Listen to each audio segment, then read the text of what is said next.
नमस्कार दोस्तों, स्वागत है आपका आपके अपने YouTube चैनल दीपक रचित कथा में। को सच्चे दिल से मानते हैं, आप चाहते हैं कि माता लक्ष्मी आपके घर में आ जाए, आपकी गरीबी को मिटा दें, तो कमेंट बॉक्स में जय माता लक्ष्मी जरूर लिखना और अपने फायदे के लिए वीडियो को ध्यान से जरूर देखना। अधूरा ज्ञान हमेशा खतरनाक साबित होता है। दर्शकों, वीडियो को ध्यान से देखा करें। एक ही वीडियो आपकी गरीबी मिटाने में बिल्कुल ही परिपूर्ण है। ध्यान से सुनना। तो धन 13/2023 में कम है, तो पंचांग के अनुसार इस साल धनतेरस 10 नवंबर 2023 में है। 10 नवंबर को शुक्रवार के दिन पड़ रही है, 2023 में है। आइए जानते हैं धनतेरस क्यों मनाते हैं। तो धनतेरस मनाने के पीछे बहुत सारी पौराणिक कथाएं हैं। इसमें से मैं 2 कथाएं आप लोगों को बताऊंगा। माना जाता है कि भगवान धन्वंतरी इस दिन समुद्र मंथन के दौरान हाथ में अमृत का कलश लेकर प्रकट हुए थे। धन्वंतरी देवताओं के वैद्य है और जो धन्वंतरी है भगवान विष्णु जी के ही अवतार हैं। यह हमारे गुरु के द्वारा हमें जानकारी प्राप्त हुई थी, लेकिन यह धन्वंतरी है, यह भगवान विष्णु जी के ही अवतार है।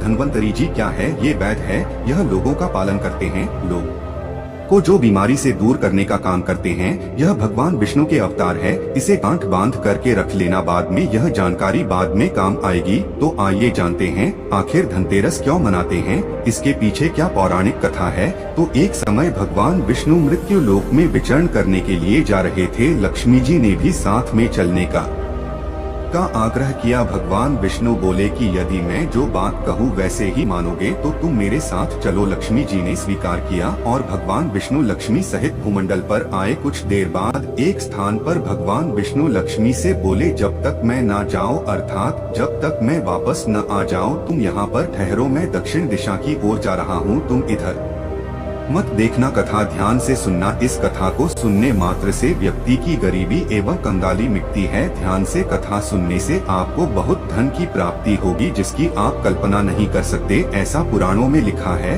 तो विष्णु जी के जाने पर लक्ष्मी जी को कौतुक उत्पन्न हुआ कि आखिर दक्षिण दिशा में क्या है जो मुझे भगवान विष्णु जी अर्थात मेरे पति मना कर रहे हैं। भगवान स्वयं दक्षिण दिशा में क्यों गए हैं? कोई रहस्य जरूर होगा। इस प्रकार के जितने सारे मन में क्वेश्चंस ये माता लक्ष्मी के उठने लगे। लक्ष्मी जी से रहा नहीं गया। जैसे ही भगवान ने राह पकड़ी, वैसे ही माँ लक्ष्मी भी पीछे पीछे चल पड़ी। कुछ ही दूर पर सरसों का खेत दिखाई दिया।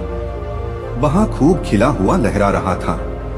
सरसों का खेत का जो फूल था वे उधर ही चले जहाँ सरसों के खेत थे, जहाँ पर भगवान विष्णु जा रहे थे। सरसों की सुगंध से वे मुग्ध हो गई और उसके फूल तोड़ करके अपना श्रृंगार किया। और माता लक्ष्मी जो है, आगे चलिए दोस्तों, का था ध्यान से सुनना। यह जानकारी आपको कोई नहीं बताएगा, मैं आप लोगों को इसलिए बता रहा हूँ कि कथा ध्यान से सुनने से गरीबी मिटती है, शास्त्रों में लिखा है। दोस्तों, आगे जब माता लक्ष्मी गई तो का खेत मिला, गन्ने का खेत मिला। लक्ष्मी जी ने 4 गन्ने लिए और रस चूसने लगी। उसी क्षण विष्णु जी आए और यह देख लक्ष्मी जी पर नाराज होकर के लक्ष्मी माता को श्राप दिया, मैंने तुम्हें इधर आने को मना किया था पर तुम ना मानी और यह किसान की चोरी का अपराध कर बैठे। अर्थात जो गन्ने थे, 4 गन्ने तोड़ कर के चूसने लगी। चोरी कर लिए, अब तुम उस किसान की 12 वर्ष तक सेवा करो, इसे सजा के रूप में स्वीकार करो। दोस्तों, इस प्रकार से भगवान विष्णु जी माता लक्ष्मी को श्राप दिया। ऐसा कहकर के भगवान वहीं से अंतर्ध्यान हो गए, सागर को चले गए। अब इधर की कथा को ध्यान से सुनना, इसी में छुपा है हमारे गुण भरा रहस्य। आखिर हम दीपावली क्यों मनाते हैं, धनतेरस क्यों मनाते हैं?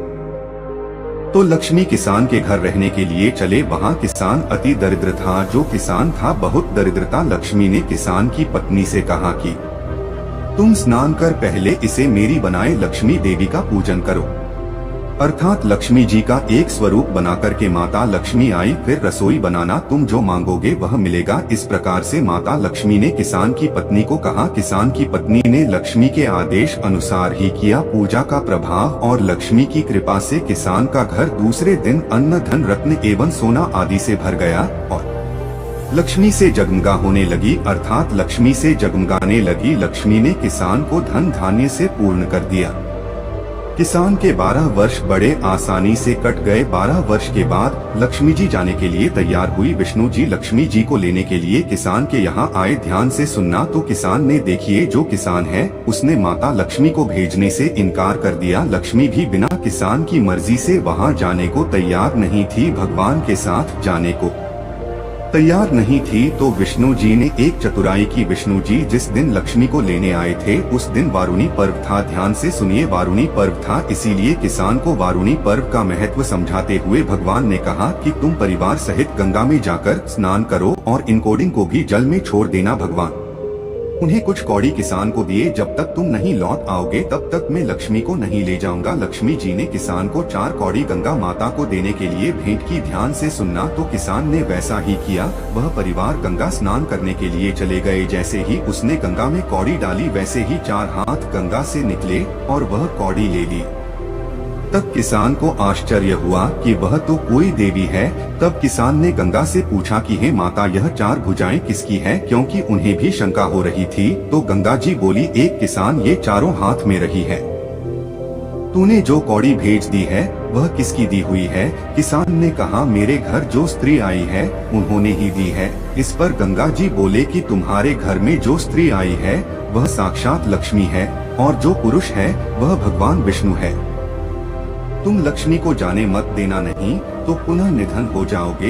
यह सुनकर किसान घर लौटा और वहाँ लक्ष्मी और भगवान विष्णु को बिल्कुल ही दोनों के हाथ पैर पकड़ के बैठ गया और प्रार्थना करने लगा। किसान ने लक्ष्मी जी का आंचल पकड़कर बोला कि मैं तुम्हें जाने नहीं दूंगा। ध्यान से सुनना। और हाँ, जो व्यक्ति सच्चे मन से जय माता लक्ष्मी लिखेंगे ऐसे व्यक्ति की यह कथा सुनते ही गरीबी मिटेगी, सभी प्रकार की मनोकामना पूर्ण होंगे। दोस्तों तब भगवान विष्णु है। तब भगवान विष्णु ने किसान से कहा कि इन्हें कौन जाने देता है, जो माता लक्ष्मी है इसे कौन जाने देता है, पर ये जो उनका स्वभाव है चंचल आता है, कहीं ठहरती नहीं है, तो इनको जो बड़े बड़े राशि महात्मा लोग हैं, बड़े बड़े जो साधु लोग हैं, यह भी रोक नहीं पाते। इनको मेरा श्राप था, इसलिए 12 वर्ष तक तुम्हारी ये सेवा कर रहे थे। तुम्हारे 12 वर्ष तक जो सेवा की उसका समय पूरा हो चुका है। किसान हठपूर्वक बोला कि नहीं, अब मैं लक्ष्मी जी को नहीं जाने दूंगा। तुम कोई दूसरी स्त्री यहाँ से ले जाओ। जी हाँ, वहाँ पर किसान जी बोले कि मैं अब माता लक्ष्मी को नहीं जाने दूंगा। तुम कोई दूसरी स्त्री बिल्कुल ही यहाँ से ले जाओ, मैं उन्हें जाने नहीं दूंगा। तब लक्ष्मी जी ने कहा कि है किसान, तुम मुझे रोकना चाहते हो तो मैं जैसा कहेंगे वैसा आपको करना होगा। कल 13 है, मैं तुम्हारे लिए धनतेरस मनाएंगे। तुम कल घर को लीप पोत करके स्वच्छ करना। ध्यान से सुना, इसी से जुड़ा है धनतेरस का महत्व। तो रात्रि में माता लक्ष्मी ने स्वयं उस किसान को कहा कि तुम कल क्या करना है, कल धनतेरस है, मैं तुम्हारे घर खुद धनतेरस बनाऊंगी। तुम कल घर को लीप पोत कर करके स्वच्छ रखना। रात्रि में घी का दीपक जलाकर रखना और शयन काल में मेरा पूजन करना। और एक तांबे के कलश है, उसमें रुपया भरकर नियमित आपको रखना है। बिल्कुल ही आपको उसमें रुपए भरकर के बिल्कुल ही आपको रख देना है। मैं उस कलश में निवास करूंगी, इसीलिए आज भी प्रथा है। आप माता लक्ष्मी की पूजा करते हैं तो बिल्कुल ही एक रूप है जो है माता लक्ष्मी का स्वरूप चांदी का बना वह सिक्का डाल दें, चाहे 1 रुपए का सिक्का बिल्कुल ही उस कलश में डाला जाता है। दोस्तों आज भी जब हम पूजा करते हैं माता लक्ष्मी की तो उसमें जरूर डालते हैं, किंतु तो पूजा के समय में तुम्हें दिखाई नहीं देंगे। इस प्रकार से माता लक्ष्मी ने किसान से बोला, मैं इस दिन की पूजा करने से वर्ष भर तुम्हारे घर में माता लक्ष्मी ने कहा कि मैं इस दिन अगर आप पूजा कर लोगे तो पूजा करने से वर्ष भर तुम्हारे घर से नहीं जाऊंगी, मुझे रखना है। तो इसी तरह प्रतिवर्ष मेरी पूजा करना। यह कहकर वह दीपकों के प्रकाश के साथ 10 दिशाओं में माता लक्ष्मी फैल गई और भगवान देखते ही देखते वहां से अंतर्ध्यान हो गए। दिन के सामने लक्ष्मी जी की कथा अनुसार पूजन किया, उसका घर धन धान्य से परिपूर्ण हो गया। इसी भांति वह हर वर्ष तेरस के दिन लक्ष्मी जी की पूजन करने लगा। तो यह है धनतेरस त्योहार मनाने के पीछे का एक कारण। वीडियो लंबी हो गई है, लेकिन आज की वीडियो थोड़ी बड़ी हो सकती है, लेकिन संपूर्ण जानकारी बताऊंगा। तो धर्मशास्त्र कहता है इस कथा को सुनने से व्यक्ति निधन नहीं होते। अब आइए मैं आप लोगों को बताना चाहूँगा 2023 में धनतेरस का पूजन मुहूर्त। शुभ मुहूर्त क्या है? तो धनतेरस का पूजन शुभ मुहूर्त 10 नवंबर को शाम 5:47 से शुरू होकर के शाम 7:43 मिनट तक रहेगा दोस्तों, लेकिन जो प्रदोष काल का समय है 10 नवंबर को शाम 5:46 से 8:25 तक प्रदोष काल में अगर माता लक्ष्मी की पूजा करते हैं तो इसे अति उत्तम माना जाता है। एक काम जरूर करना, जो लोग चाहते हैं तत्काल उनको फल प्राप्त हो तो ऐसे व्यक्ति धनतेरस के दिन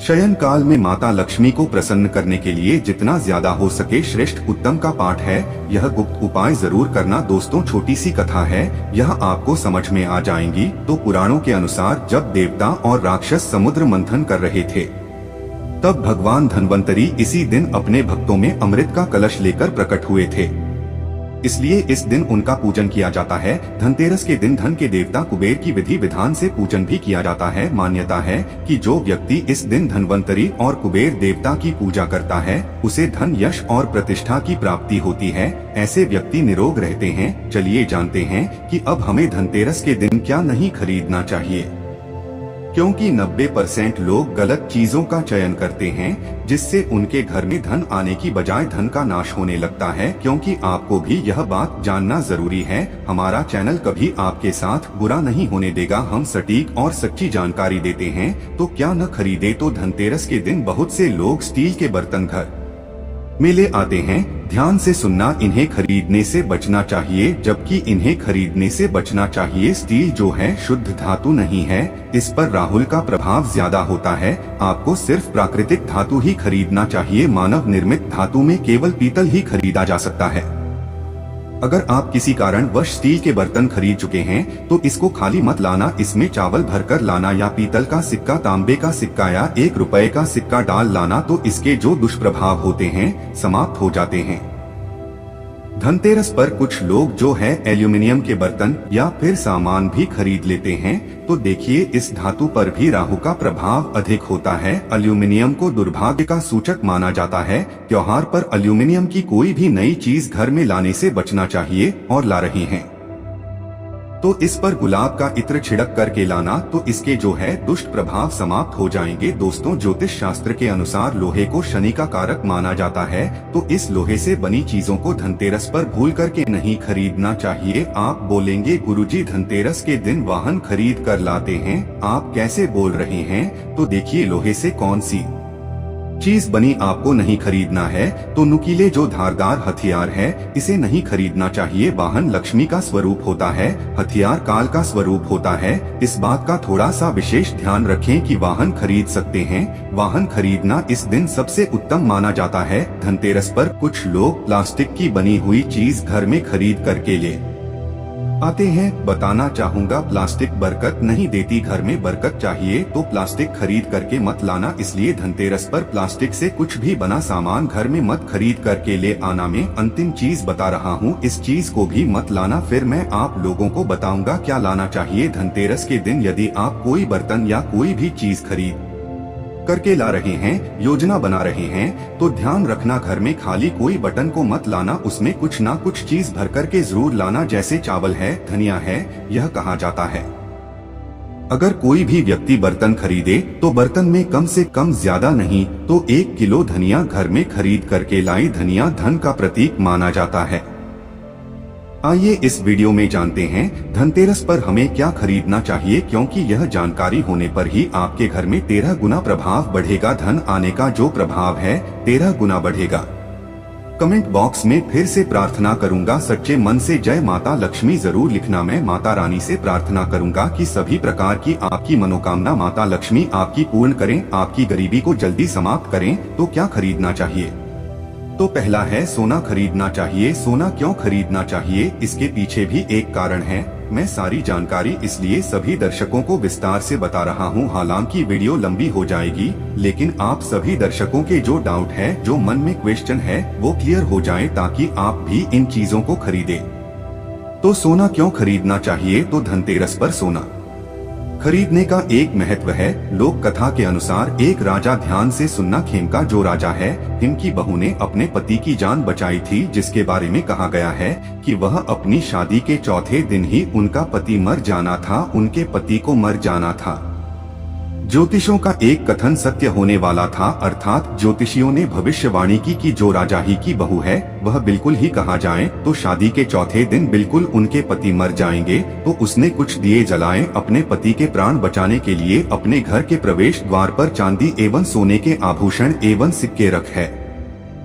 गहने और सिक्के के पूरे ढेर से परिवर्तित प्रकाश ने मृत्यु के स्वामी यमराज को उनके घर में प्रवेश करने और राजकुमार की जान लेने से रोक दिया। कैसे रोक दिया वो भी ध्यान से सुनना। जब यमराज साहब के रूप में हिम के पुत्र की जान लेने आए तो वहाँ एक ऐसी चकाचौंध प्रकाश निकला, सोना चांदी से। आज भी देखना सोने चांदी से चकाचौंध प्रकाश निकलता है तो चकाचौंध प्रकाश निकला। इसे जो है सांप रूपी यमराज अंधे हो गए, अर्थात साहब के रूप में जो आए यमराज थे परिवार को उनके नुकसान नहीं पहुंचाया, राजकुमार को नुकसान नहीं पहुंचाया, बिना नुकसान पहुंचाए ही वापस लौट गए। दोस्तों तभी से माना जाता है कि सोना और चांदी अगर कोई भी व्यक्ति धनतेरस के दिन खरीदता है तो यह आपके घर को नकारात्मकता से बचाता है, इसलिए इस दिन पवित्र माना जाता है सोना चांदी खरीदना। लोग धनतेरस पर सोना चांदी नया बर्तन इसलिए खरीदते हैं ताकि कोई भी उनके घर में बुरी जो शक्ति है वह नजर न डाले, आने की कोशिश करें तो वह भी चकाचौंध हो जाते हैं, अंधे हो जाते हैं। धर्म लिखित शास्त्रों में लिखा है क्यों कि धनतेरस और दीपावली के टाइम में घनघोर अंधेरा होता है, काल का वास होता है, इसीलिए हर कोने में दीप जलाए जाते हैं, सोना चांदी खरीदा जाता है ताकि भूत प्रेत का वास ना हो, नकारात्मकता का साया हमारे घर में कभी ना आए। दोस्तों इस दिन हमें झाड़ू खरीदना चाहिए। मत्स्य पुराण के अनुसार झाड़ू को माता लक्ष्मी का प्रतीक माना जाता है, वहीं वेद संहिता में झाड़ू को सुख शांति बढ़ाने और दरिद्रता हटाने वाली माना जाता है। यही नहीं मान्यता तो यह भी है कि धनतेरस के दिन अगर घर में नई झाड़ू लाया जाए तो धन संबंधी परेशानी में राहत मिलती है, क्योंकि झाड़ू को लक्ष्मी का स्वर रूप माना जाता है। इससे घर के कभी भी मुख्य द्वार पर मत रखना, इसे घर में छुपा कर रखना चाहिए। दोस्तों धर्म शास्त्रों के अनुसार जो व्यक्ति झाड़ू की जितनी ज्यादा केयर करता है उसके जीवन में उतना ही ज्यादा लक्ष्मी का आशीर्वाद प्राप्त होता है। दीपावली के दिन मंदिर में झाड़ू दान करने की भी परंपरा है। कहा जाता है कि इस दिन झाड़ू का दान करने से घर में लक्ष्मी आती है।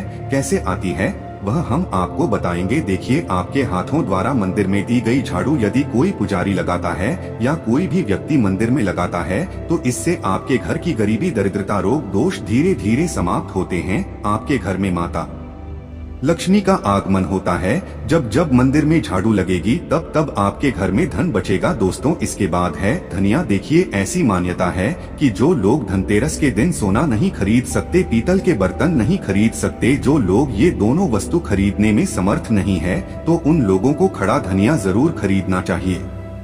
धनतेरस के दिन भगवान धन्वंतरी के चरणों में धनिया चढ़ाने की परंपरा है। ऐसा माना जाता है कि धनतेरस के दिन भगवान धन्वंतरी को, जो धन्वंतरी है, धनिया चढ़ाने से व्यक्ति की सारी बाधाएं दूर होती है। व्यक्ति जो है, जो खाट पर पड़ा व्यक्ति है, उसके हाथ से अगर छुआ करके धनिया चढ़ा दिया जाए धन्वंतरी महाराज को तो उनकी बीमारी ठीक हो जाती है, क्योंकि भगवान धन्वंतरी को जड़ी बूटियों का राजा माना जाता है, बीमारी दूर करने का राजा माना जाता है। इन्हें डॉक्टर कहते हैं, वैद्य कहते हैं। धनतेरस के दिन जो है पूजा करते समय आपको साबुत धनिया का प्रयोग जरूर करना चाहिए। धनिया के बीज को पीस करके गुड़ के साथ मिला करके एक मिश्रण बना करके नैवेद्य रूप में इसको तैयार करके देवी देवताओं को चढ़ाना चाहिए। मान्यता है कि ऐसा करने से धन का नुकसान घर में नहीं होता। धनिया को संपन्नता का प्रतीक माना जाता है, इसलिए धनतेरस को थोड़ा सा धनिया घर में खरीद करके जरूर लाना चाहिए। आपने जरूर देखा होगा भगवान कृष्ण को भी धनिये की पंजीरी का भोग लगता है और भगवान कृष्ण धन्वंतरी का ही रूप है। यह सारे रूप भगवान विष्णु के हैं और मैं आप लोगों को पिछली वाली वीडियो में भी बताया है कि धनतेरस के दिन आपको घर में इत्र लगा हुआ धनिया जरूर छिड़कना चाहिए, इससे लक्ष्मी का आकर्षण होता है, लक्ष्मी खिंची चली आती है। चक्र के साथ अपनी तिजोरी में रखने चाहिए, इससे आपके घर में कभी भी धन का अभाव नहीं होता। दोस्तों हो सके तो इस दिन कौड़ी जरूर घर में खरीद करके लाए। हम भी कौड़ियाँ अवश्य लाते हैं, तो पीली कौड़ी इसे अति उत्तम माना जाता है, ज्यादा नहीं ला सकते हैं। तो कम से कम 5 पीली कौड़ी खरीद करके लाएं और 5 पीली कौड़ी को लाल कलर के छोटे से कपड़े में बांध करके धनिया थोड़ा सा हो सके तो आप जो है सिंदूर ले लीजिए और इसे धन पेटी में रखें। माता लक्ष्मी के श्री चरणों में समर्पित करके इनकी पूजा करने के बाद इसे धन पेटी में रखें। दोस्तों, इससे आपके घर में धन दौलत की बढ़ोतरी होती है।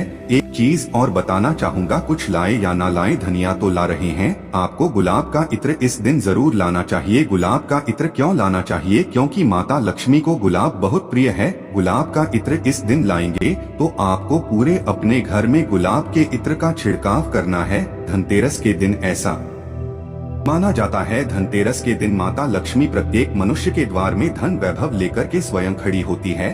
जिस घर में उनका स्वागत किया जाता है, उनका आदर किया जाता है, उस घर में माता लक्ष्मी बिना पूछे फिर प्रवेश कर जाती है। जो गुलाब का इत्र होता है बहुत ही सुगंधित होता है, माता लक्ष्मी को बहुत प्रिय है। जैसे आपको बहुत खीर प्रिय है, कोई आपको खीर बना करके आपके लिए रखे हैं और आपको वहाँ पर बुला रहे हैं तो बिल्कुल आपको जाना पड़ेगा। उसी प्रकार माता लक्ष्मी को आप जो है इत्र रखते हैं, सुगंधित इत्र का छिड़काव घर में कर देते हैं तो न चाहते हुए भी जाना पड़ता है। तो ये थी छोटी सी जानकारी।